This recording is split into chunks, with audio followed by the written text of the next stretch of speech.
बन्नु भएको छ। स्नान गरेर स्वयंलाई पावन बनाउनु छ। इष्ट मित्रको साथमा रहेर पनि बुद्धि रहोस्, बुद्धिमा रहोस्, मेरो त शिव बाबा अर्को कोही छैन। घरमा परिवारमा रहेर इष्ट मित्र जहाँ रहे पनि मेरो त अहिलेको समयमा मेरो भगवान बाहेक मेरो मनसित मिल्ने त अर्को कोही पनि छैन।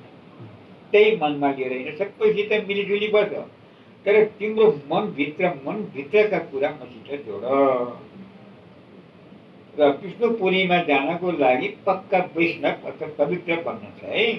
खानपानदेखि बस्न पर्नको लागिमा एकदमै पवित्र भोजनहरू खानुपर्छ। बाबाले कहिले कहिले भन्नुहुन्छ आफ्नै हातले बनाएर खानु पर्दछ, अथवा अचानकै त्यस्तै परिस्थितिले आफूले बनाएको खाना पर्यो भने फेरि त्यो खानालाई एकछिन बसेर आफ्नो कहीँ आफूले पकाएर खानुपर्छ अरे। ल्याएर उनीहरूले दिनिमित्तै खाना हुँदैन होइन। एकदमै त्यसलाई पहिला पकाउनु पर्छ, चोखो बनाउनु पर्दछ मनमा नै। अनि बाबालाई स्वीकार गरेर अनि हुन्छ बाबा खाम भनेर अनि बल्ल खानुपर्छ। अचानकै त्यस्तो खानु पर्यो भने नै त चोखो नै सबैलाई, घरका परिवारहरूलाई पनि, ज्ञान नसुनेकाहरूलाई चाहिँ ज्ञान सुनाएर उनले पनि बाबाको याद गर्ने बानी पारेर उनीहरूले बनाएको खाना खाँदाखेरिमा राम्रो हुन्छ है। त्यस कारणले पवित्र बन्नु छ, नर्कबाट जीवन छँदै मरेर बुद्धियोग स्वर्गमा लगाउनु छ। अब नयाँ दुनियाँ आउँदैछ, कलियुग जाँदैछ। म अब त्यता जानको लागिमा मैले बाटो बनाउँदैछु। सजिलो कुराहरू होइन, ज्ञानी यो भगवान्को कुरा, दुनियाँका कुरा सुनिकन चाहिँ यो थाक्न त थाकेको छ आत्मा, तर खोजेको छ त्यो सहारा खोजेको छ उसैलाई। अब उही सहारा आएर अहिले बुझाउनु भएको छ। ती कोटीमा कोही तिनै आत्मा गएर मात्रै सुन्छन्, सबैले सुन्ने पार पनि छैन है। फेरि अरू मान्छे नआउने, हामी यति थोरै भन्ने पनि होइन है। आज बाबाले वरदान दिनुहुन्छ, एक लगन एक भरोसा एक रस है। एक लगन एक भरोसा र एक रस अवस्थाद्वारा सदा निर्विघ्न रहने निवारण स्वरूप भव।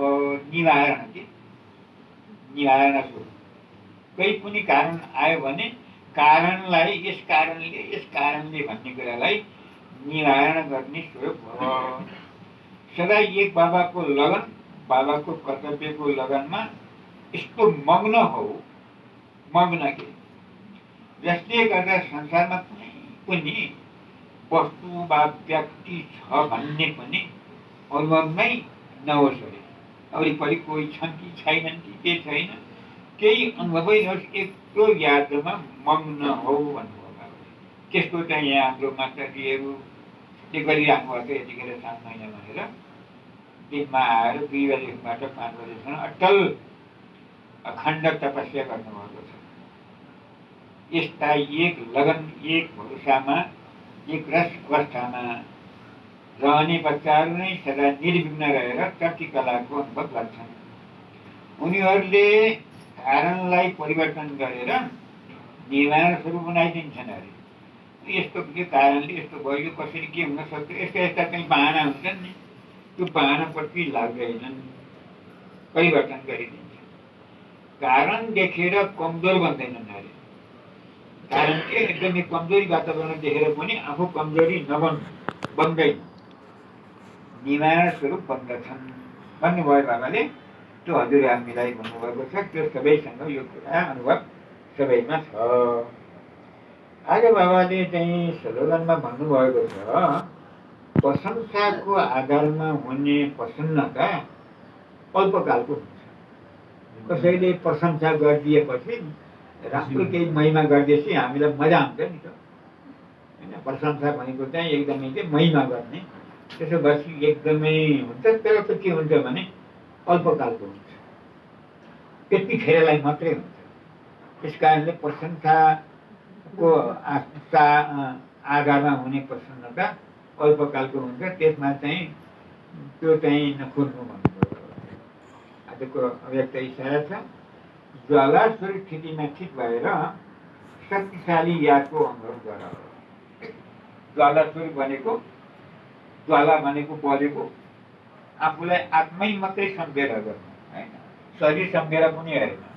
शरीर त मन्दिर हो, एउटा कुटी हो, यहाँ बसेर यो पनि शिवालय हो क्या एउटा एउटा ज्वाला स्वरूपको स्थितिको अनुभव गर्नको लागि निरन्तर यादको ज्वाला प्रज्वलित रहोस् अरे भनेको त्यतिखेर पनि आफूलाई आत्मसम्मान भन्नुभएको है त्यो विचार।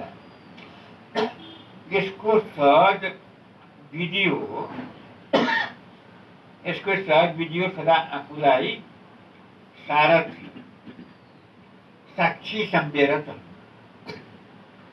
आत्मा यो रथको सारथी हो, आत्मा यो रथको सारथी हो। त्यसले चाहिँ चलाएन भने चल्दैन। यो स्मृतिले स्वत नै यो रथ देहबाट वा कुनै पनि प्रकारको देहभानबाट न्याय बनाइदिन्छ, अलक्क बनाइदिन्छ। स्वयंलाई सारथी सम्झेन सर्व कर्मेन्द्रियहरू आफ्नो कन्ट्रोलमा रहन्छन्। कर्मेन्द्रिय भनेको हामी आत्माहरूले यो कर्मेन्द्रिय भनेको यो ठुलो शरीरलाई पक्कै बसालेर अब कति अङ्ग छन् यहाँ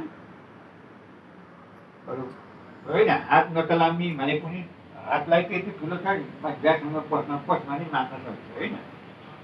यो खुट्टा नचलाम भन्दा पनि को चलामिन भने नचलाउन सकियो है, छ नि त। खुट्टा चलिरहेको छ भने को चलामिन भने पस्ने भयो, मान्ने भयो। हात चलामिन भने मान्ने भयो। आँखालाई चिम्बन्छु हेर्छु भने पनि मान्ने भयो। कान भने खुला छ है, कान त खुला छ है। मुख चाहिँ भने अब बोल्छु भने पनि उसको खुसी भयो, बोल्दिनँ भन्दा पनि चाहिँ कन्ट्रोलमा त्यति कहिले कहिले चाहिँ बोल्दिनँ भन्न सकिने भयो होइन। अब त्योभन्दा भित्रका मन बुद्धि छन् नि तिनलाई कन्ट्रोल गर्छ। सूक्ष्म शक्तिहरू मन बुद्धि संस्कार पनि अडल प्रमाण रहन्छन्। त्यो हाम्रो मन बुद्धि छ नि, आत्मा राजा हो। त्यो राजाले भनेको मन र बुद्धि उसको मुख्य एउटा सचिव हो, एउटा के सल्लाहकार के भने एउटा सचिव, एउटा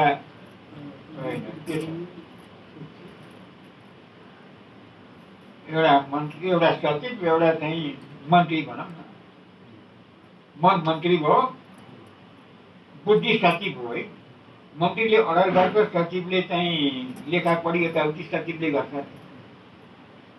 मन्त्री चाहिँ अस्ति कुरा गरेका थिएँ नि, आजकल मन्त्रीले चाहिँ आफै पढेको हुनुपर्छ भने जस्तै कुरा हो। यो सबैभन्दा मनभन्दा ठुलो बुद्धि हो।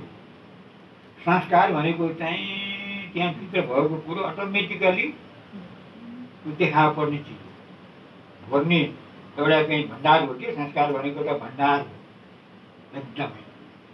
त्यो भित्र के छन् त्यही निस्किन्छ कि त्यो भण्डारबाट। संस्कार त्यस्तो चिज हो। त्यस कारणले अब पुरानो संस्कारलाई मेटाउ भन्नुहुन्छ नि बाबाले। नयाँ जम्मा गरेको तिमीले मैले दिएको कुरा जम्मा गरेर त्यो तिम्रो मुखबाट पनि निकाल, मनमा पनि त्यही चला। पुरानो कुरा छोडिदेऊ, सबै पुराना चाहिँ बिग्रिए तिनीहरू भन्नुभयो है त बाबाले। त्यस कारणले मन बुद्धि संस्कार पनि अडल कर्ममा रहन्छन्, जसले ज्वाला स्वरूपमा याद रहेर आफूलाई आत्मा सम्झेर निरन्तर बाबालाई याद गर्छ। उसका कर्मेन्द्रियहरू जे भने त्यही मान्दछन्। त्यति बलियो छ त्यो आत्मा भन्ने राजा र त्यो बुद्धि। बुद्धि भन्ने चिज चाहिँ यति ठुलो हो, यो राजा हो कि राजा। बुद्धि सारा बुद्धिले गरेको। त्यो चाहिँ ज्योति छ, बिन्दु छ, यहाँ बसेको छ, तिलक लगाएको छ। यहाँ दुनियाँ संसारले यहाँ छ भनेका छन्, तर पछि पछि गएपछि यहाँ छ भनिदिन थाले। यहाँ छ हृदय छ अथवा मुटु छ, त्यो मोटरको अङ्ग छ यहाँ, ड्राइभर यहाँ छ, त्यो ड्राइभरको नाम हो आत्मा है। यिनै कुराहरू सुन्दै आजको मुरली विशेष गरी बाबाले के भन्नुभयो होला आज, फेरि हजुरले सुनेको कुराहरू एउटा एउटा पाँच मनमा भएको कुरा भनिदिए सबैलाई एउटा प्रसादी बाँडे जस्तै हुन्छ है। प्रसाद बाँडे जस्तै हुन्छ कि राम्रो कुरो भनिदिनु भयो भने, आजकल नै प्रेरणा हुने खालको कुरा बोल्नुभयो भने त्यो प्रसादी मिठो पञ्चमृत बाँडे जस्तै हुनेछ। आजको बानीमा बाबाले के भन्नुभयो मुख्य सारमा, मिठे बच्चे तिमी यहाँ आएका छौ आफूसहित सारा दुनियाँलाई कायाकल्पको पूर्ण रूपान्तरण गर्न, सारा संसारमै परिवर्तन गर्न। यादबाट नै कायाकल्पहरू हुन्छ भन्नुभयो मुख्य साहब। प्रश्न के थियो? नर्कवासीबाट स्वर्गवासी बन्न विधि के हो? त्यो विधि अहिले तिमी बच्चाहरूलाई कसरी जीवनदान मिल्छ? उत्तरमा नर्कवासीबाट स्वर्गवासी बन्नको लागि अवश्य मर्नुपर्छ है। यसलाई बाबाले के भन्नुहुन्छ भने जिउँदै मर्नु भन्नुहुन्छ नि। फेरि मर्ने भनेर अहिले मर्ने भनेको मर्जीवाचन हो। यो नमरी चाहिकन जन्मेको भगवानसित गएको जन्म हो। यो जन्मको नाम चाहिँ देहभानबाट मर्ने जन्म हो। अवश्य मर्न पर्छ। देहभानलाई छोडिदिएपछि म आत्मा मरेपछि मरे जस्तै हो। बाबा भन्नुहुन्छ म आएको छु तिमीलाई सबैलाई मृत्यु दिन भनिदिनु भयो बाबाले, होइन होइन बाबाले नै छुट्याइदिनु भयो नि त। यो चाहिँ मृत्यु जस्तै हो। तिम्रो यो देहलाई खतम गराएर बाँकी आत्मालाई लैजान्छु, होइन। कति गहिरो कुरा छ है। यही सच्चा जीवन दान हो। कसैको लागि यो महाभारत लडाईँ हुन्छ, यसमा सबैको विनाश हुन्छ। फेरि आत्माहरू पावन बनेर फर्केर गएर जान्छन्, फेरि स्वर्गमा आउँछन्, जान्छन्, फेरि स्वर्गमा आउँछन्। तिनै आउँछन् जसले अहिले पढिरहेका छन्, भगवानलाई साथ दिएका छन्, भगवानलाई सहयोग गरेका छन्। यो रुद्र यज्ञको चाहिँ स्वर्ग जाने यज्ञमा चाहिँ कर्ता बनेका छन्, उनीहरू नै जान्छन्। र ज्ञान सागरमा स्नान गरेर है, आज एकादशीको दिन स्नान गरेर स्वयंलाई पावन बनाउनु छ। शरीरलाई चाहिँ त पानी सानो ठुलो हुँदैन, जहाँ पनि हामीले नुहायौँ। इष्टमित्रहरूको साथमा रहेर पनि बुद्धिमा रट मेरो त एक बाबा आएको कोही छैन।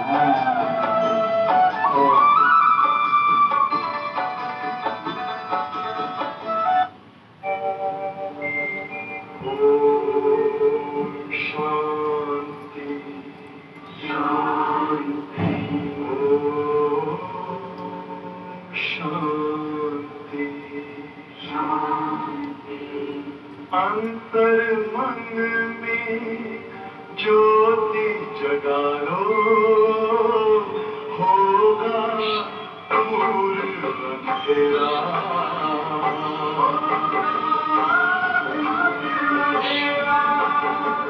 शिव का कर लो ध्यान, आ रहा पावन पुण्य सवेरा।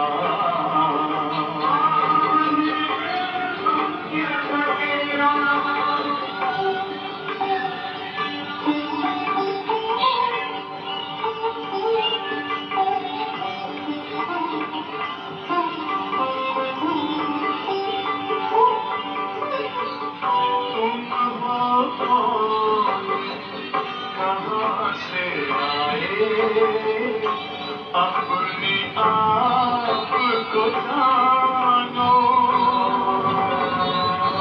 राजयोग के द्वारा अपना परम पिता पहचानो। इसी आज पथ पर चल कर तुम पालो अपना बसेरा।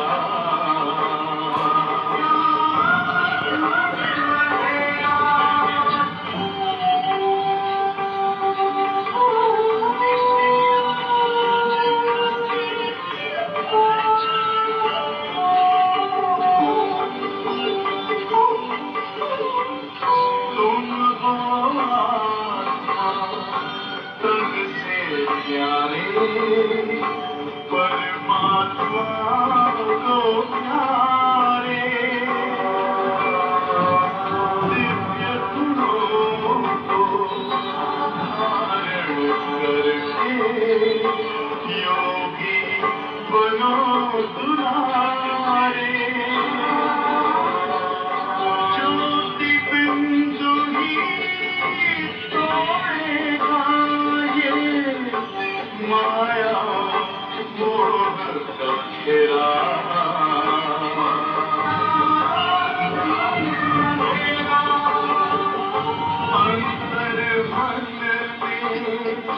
ज्योति जगा लो, होगा दूर अंधेरा।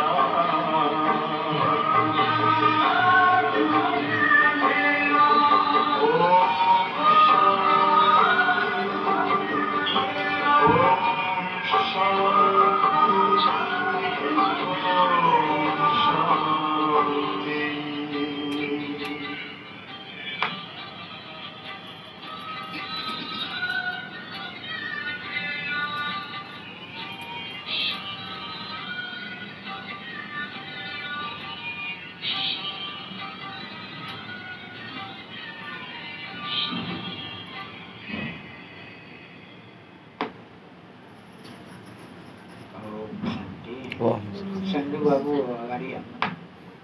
यस्तो खाले।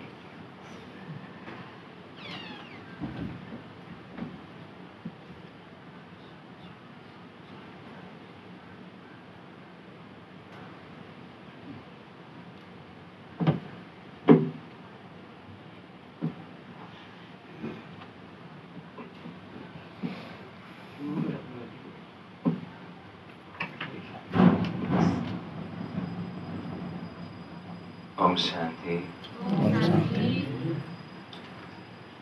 से बाबा जो ज्ञान सागर हुनुहुन्छ, बाबाको अति प्यारो मुरली। यो मुरली त जियदान हेर्नुहोस् आत्माको लागि। जन्म जन्मान्तरको विकार जो पाप कर्म हामीले गऱ्यौँ, विकर्म जति गऱ्यौँ, जुन कारणले गर्दा नै दुःख छ। दुःखको त एउटै कारण हो नि, अरू त कुनै कारण छैन।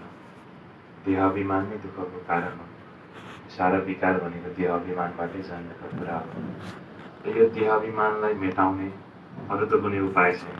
आज पनि बाबाले भन्नुभयो, गङ्गा स्नान गरेर होइन, कुम्भको मेला लाग्छ नि भारतमा, जो कुम्भको मेला लाग्छ, त्यो कुम्भको मेलामा कति मान्छेहरू जान्छन् स्नान गर्न। हेर्नुहोस् कति फोहोरो भयो होला, त्यत्रा मान्छे त्यहाँ जम्मा हुँदैन। त्यो पानीमा स्नान गरेर कोही आत्मा पावन बन्ला? यो त आत्मा, हामी आत्माहरू र फेरि उस परमात्माको सङ्गमको यो गायन हो। त्यसैले यो ज्ञानमा नडुबेसम्म, डुबुल्की नमारेसम्म आत्मा पावन बन्दैन, विकर्म विनाश हुँदैन, त्यो अग्नि प्रज्वलित नै हुँदैन। फेरि कसरी पावन बन्छ? बाबाले त आज हामीलाई मुख्य सारमा के लक्ष्य दिनुभयो? विश्व रूपान्तरणको।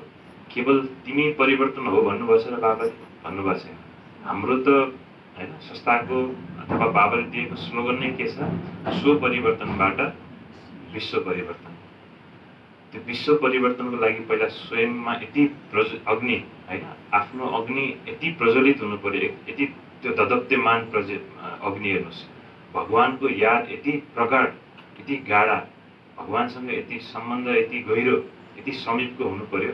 त्यसबाट जो भाइब्रेसन निस्किन्छ, कसरी हुन्छ त नि विश्व रूपान्तरण मरूपान्तरण भएर भन्ने प्रश्न पनि आउला।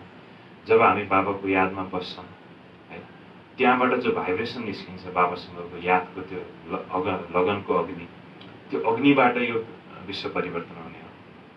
त्यसैले बाबाले आज एउटा विशेष, मैले आजको मुरलीमा विशेष आजको दिनलाई एउटा होमवर्क अथवा मैले याद गरेको विशेष पोइन्ट के छ भने, आज वरदानमा बाबाले एक बाबाको लगन याद गर्दा कर्म गर्दा दिनभरि। त्यही भएर हामीले मुरलीबाट एउटा पोइन्ट यहाँबाट होमवर्कको रूपमा आफ्नो लागि कि फरक फरक हुनसक्छ, मेरो लागि एउटा पोइन्ट हुनसक्छ, अरूको लागि अरूको पोइन्ट। आज बाबाले विशेष पोइन्ट हामीलाई के दिनुभयो कि कर्म गर्दा यादको लगन, भगवान मेरो साथमा हुनुहुन्छ, यो भाव, यो निमित्त भाव, ट्रस्टी भाव होइन, यो जीवनमा रहेर पनि कमल फुल समान न्यारा र प्यारा। म यो दुनियाँको हुँदै होइन, मेरो घर कहाँ हो? घर कहाँ हो हाम्रो? यस्तो भावले हामीले कर्म गर्नुपर्छ। यो बाबाको आजको होमवर्क हो, बाबाको आजको सन्देश हो, बाबाको आजको लागि जीवन दान हो। हेर्नुहोस् शिव बाबाको ज्ञानलाई आत्मसात पूर्ण रूपमा के हामीले सुन्न त सुनेछौँ, तर आत्मसात कति गरेछौँ त नि यो ज्ञानलाई? यो पूर्ण रूपमा यो ज्ञानलाई आत्मसात नगरिकन हाम्रो पनि त्यही हालत हो जुन दुनियाँका मान्छेहरूको हालतहरू, केही फरक छैन, अन्तर छैन।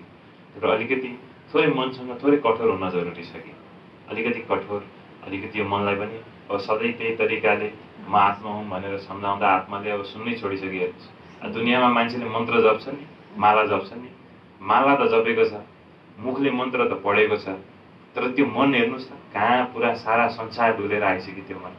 किन? बानी नै यति परिसक्यो, मन्त्र कण्ठै छ, त्यो बुद्धिलाई मेहनतै छैन कि त्यो मन्त्र कण्ठमा। त्यही भएर हामीलाई त्यस्तै भयो कि कता कता म आत्मा हुँ, म आत्मा हुँ, म आत्मा हुँ भन्दा भन्दा कण्ठै भइसक्यो म आत्मा हुँ भनेर। अब मनले त भनेको छ, मुखले अथवा मनले म आत्मा हुँ भनेर, त्यो मन फेरि कहाँ पुगिसक्यो।